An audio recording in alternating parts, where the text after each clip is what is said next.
Yeah, reading this Reuters report quite closely, it doesn't appear that they have actually got hold of this email. They are quoting an anonymous US official who is talking about this email, which they say contains basically options for punishing NATO countries for their perceived reluctance to get more involved in the US war on Iran. Now, one of the options that is probably most eye-catching from a UK perspective is potentially changing the US's position, how it views the Falkland Islands. Now, of course, the Falklands, an archipelago in the South Atlantic, is a British overseas territory. It is governed by the United Kingdom. The US position has been to recognise that the UK administers the Falkland Islands, but this email suggests that a means of punishing the UK for its position on the Iran war could be to change that position. Now, of course, Argentina has long laid claim to the Falklands as well. Javier Milei,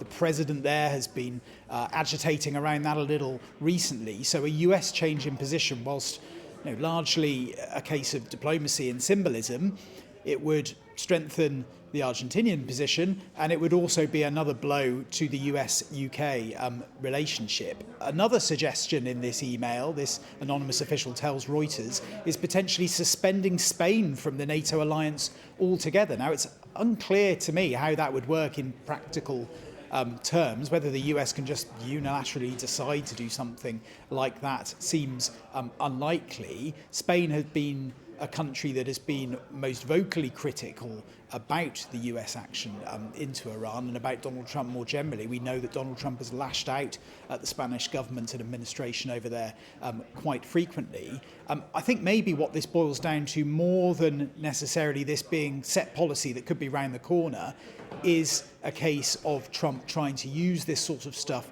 as a bargaining tool. This anonymous official talking to Reuters talks about how the US at a minimum basically expects NATO countries to allow the US to use its bases, to have access, basing and overflight rights. That is just about the absolute baseline for NATO, according to this official. So what it says to me is that this stuff is basically being used as leverage, as a bargaining chip to try and get more support and more backing out of NATO countries for that US war in Iran. We have seen Donald Trump use issues around sovereignty before as part of a negotiation. I think he really doesn't see anything as being off the table when it comes to trying to extract as many concessions as possible, even out of allies. So it feels like that is what is happening here. In terms of what the UK would say, we haven't had any reaction from the government yet. I imagine they would reaffirm